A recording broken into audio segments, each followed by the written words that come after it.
We're live on the Boxing Voice with Mauricio Herrera going into his big fight in Puerto Rico versus Danny Garcia, what might as well be the undisputed champion in the 140-pound division, holding the Ring Magazine title, the WBA title, and the WBC title. And Mauricio Herrera, how do you feel that you got a shot at the Kingpin at 140?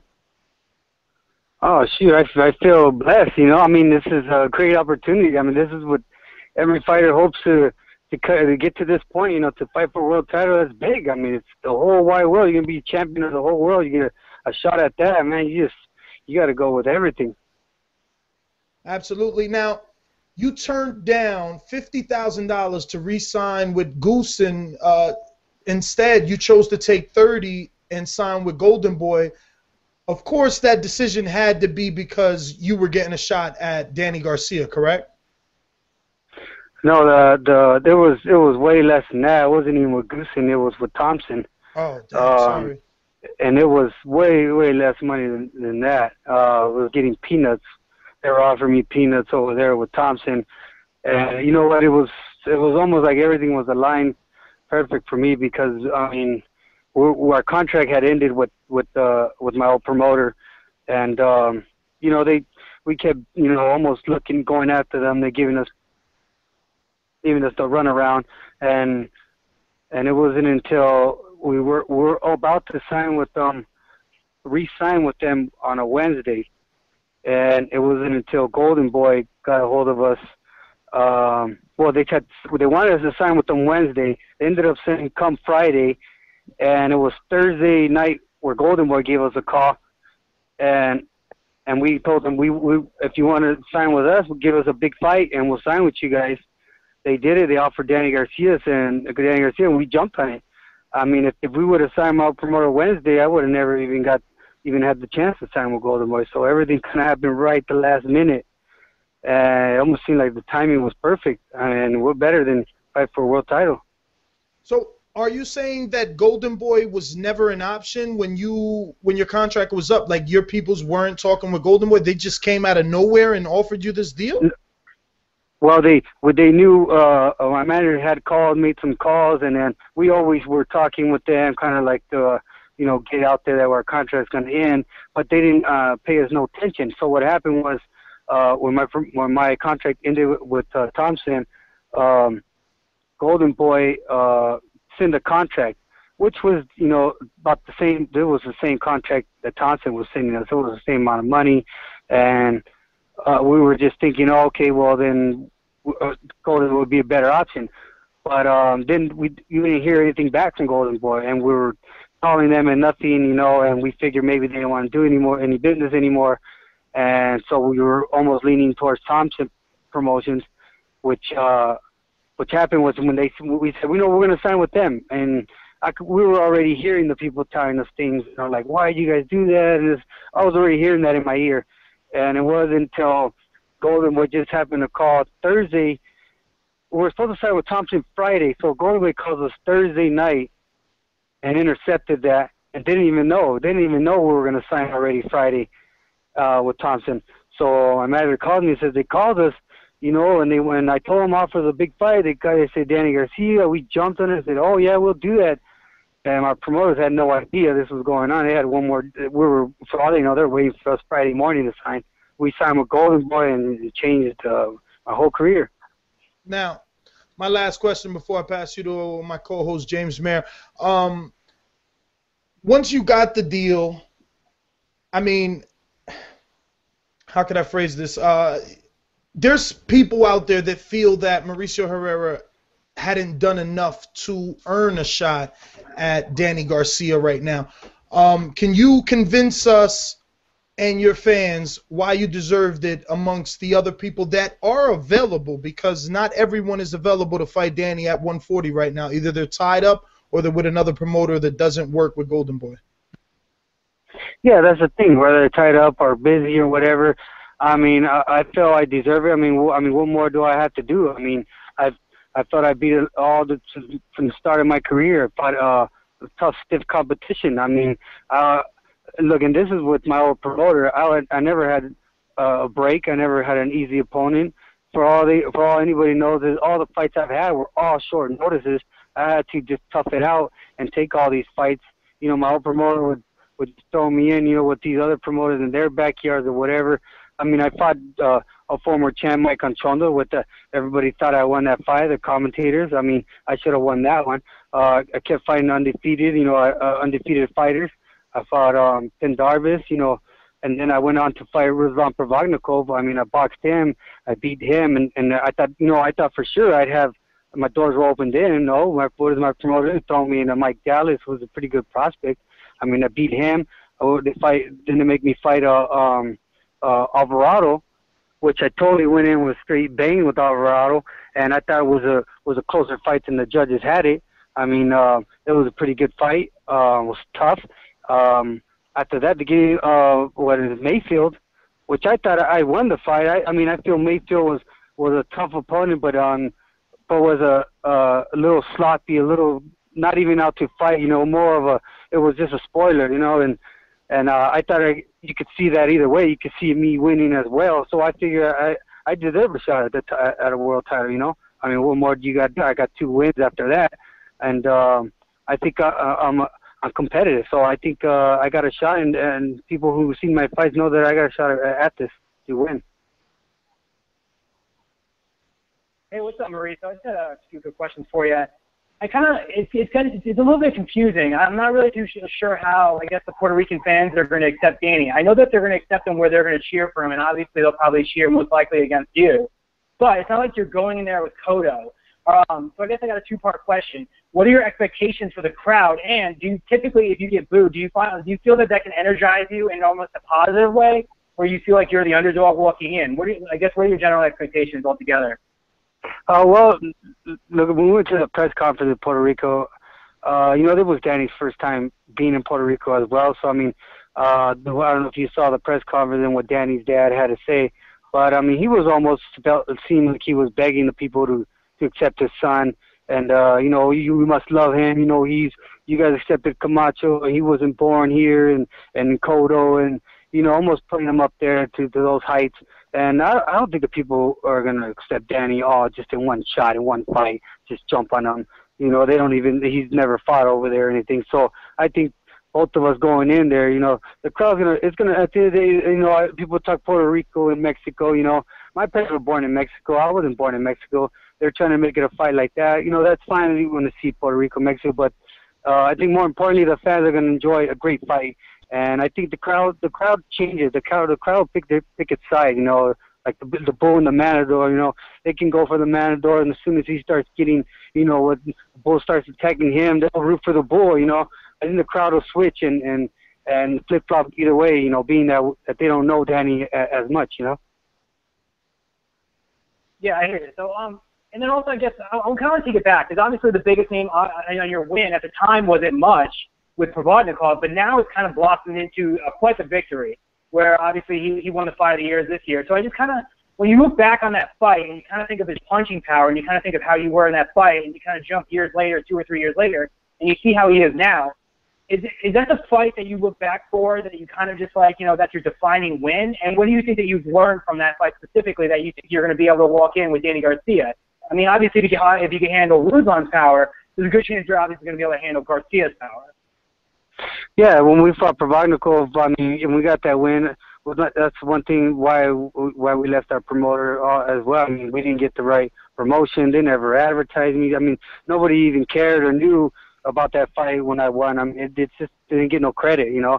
And I thought Provodnikov was as strong when I fought him as when he fought Bradley. I mean, if you look at it, when I beat Provodnikov, he took like probably 3 fights after that. Had a soft opponent before Bradley. And then I went in with Bradley and went in with I think the same style, the same everything. I didn't see any big changes on him. You know, everybody said he was different. I heard people say, "Oh, he fights different now. He learned a lot." But I seen the same Ruslan, the same powerful guy coming forward. You know, now he fought Alvarado. I see a little, you know, just a little movements, little changes that he's done. But overall, he's just as dangerous as when I fought him. With Provodnikov, you know, I showed I could take a punch. You know, they didn't give me credit at that time until he fought Bradley. Oh, now they said, oh, now Mauricio has a chin. So it's a good thing, you know.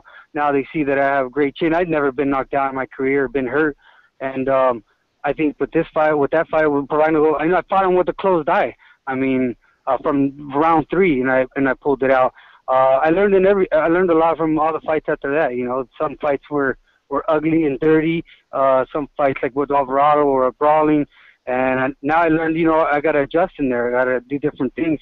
In my training, I learned different how to train now, you know, stick to what I know. And you know I'm not the harder puncher. I'm not going to go and just tangle with Danny Garcia, you know, like I did with Alvarado.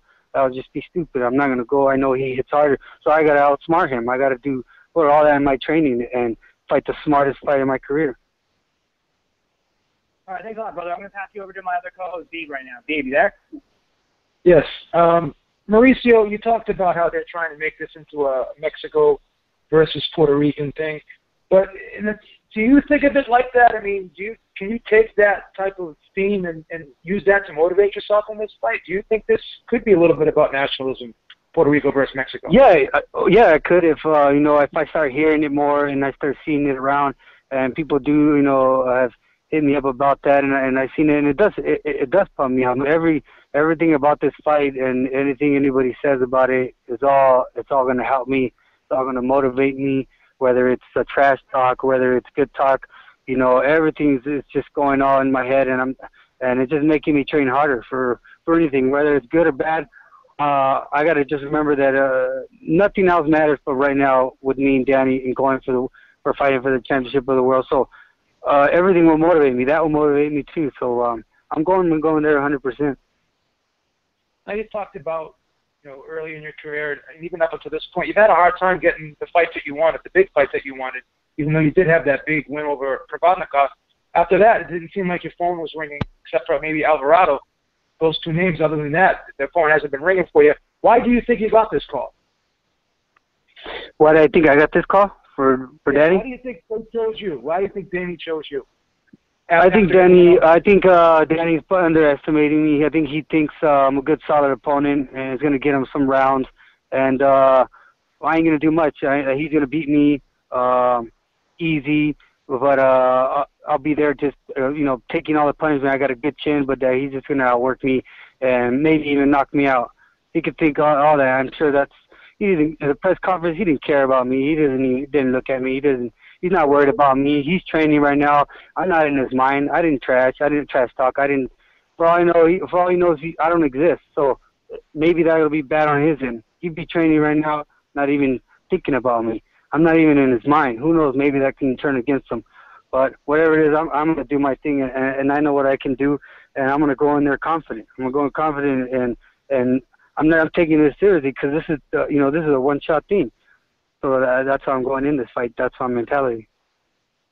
Now, I want to change the subject a little bit. When you saw Provodnikov in there with Bradley, and you saw how well he did against Bradley, did that give you extra confidence in your own abilities because of what you did to Provodnikov? You basically had an easier fight than Bradley did with Provodnikov. Oh yeah, I mean that just changed. You always want to see where you're at in the game and where your level's at, and you know, because you watch fights. And then when I fought Provodnikov, I knew he was a tough guy.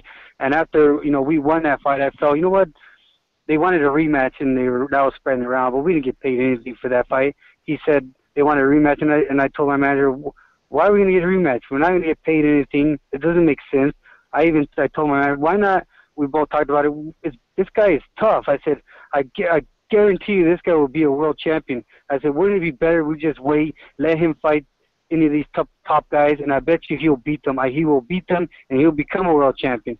And that's exactly what happened. He beat Alvarado and became a world champion. And all that, now I'm like, okay, now it'll make sense for a rematch, you know. So everything was kind of happening how, you know, the way I thought it would go.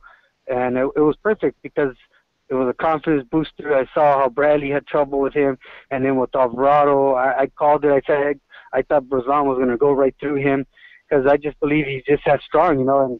And when he went through Alvarado, you know, I say, you know what, the styles make fights, and I think that's what's going to happen here with me and Danny. I think my style will give him fits. Who do you think's a better fighter? Who do you think would be a tougher fight for you, Provodnikov or Danny? I think now, after thinking about it, I think Provodnikov will be a tougher fight. That guy just he has an eraser. I mean, he has the punch all from round 1 to 12. I mean, he can knock you down. He showed it with Bradley. I see Danny. Danny has good pop too, but Razan is just it's just short and compact and quicker with the shots. And but I'm not saying Danny don't hit hard either. But I don't know. It's just something about Provodnikov.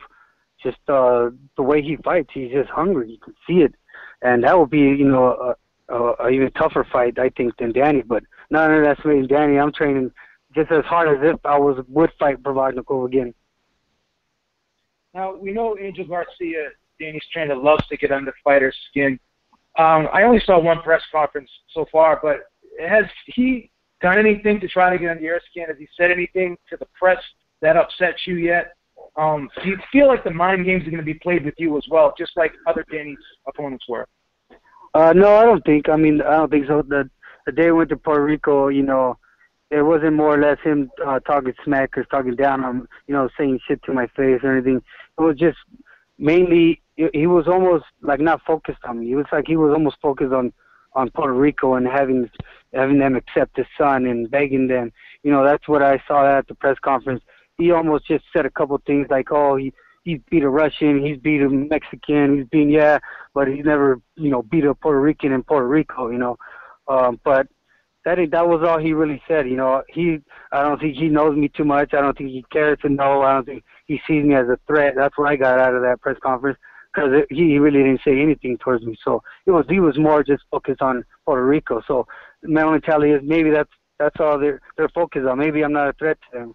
But let's see what happens the day of the fight. Lisa, that was my last question, man. Thanks a lot for taking the time out. I'm going to go ahead and pass you back to Ness. Thank you. Good luck. Okay, no, thank you. Thanks. Well, Mauricio, that basically concludes the interview, man. We want to thank you for definitely airing it out here on the Boxer Voice Radio. This is the voice of the people, so it's the best place to do it. We definitely want to congratulate you on signing with a big promoter and putting all the worries of small-time promoters behind you. And hopefully this means bigger and better things for Mauricio Herrera, and we get to see more of you make some great action-packed fights. If you want, at this time, give anybody your social media where they could follow you and get a little closer to your career, brother. Yeah, just follow me on Mauricio Herrera. I'm on Twitter, on Facebook. Matt at Riverside, we're bringing the belts, and I just want to thank you guys for interviewing me, taking the time, and we're going out there. We're going for everything. We're going to bring those belts. All right, brother. Well, thanks for coming on, man, and we'll talk to you soon. All right. Thank you, guys.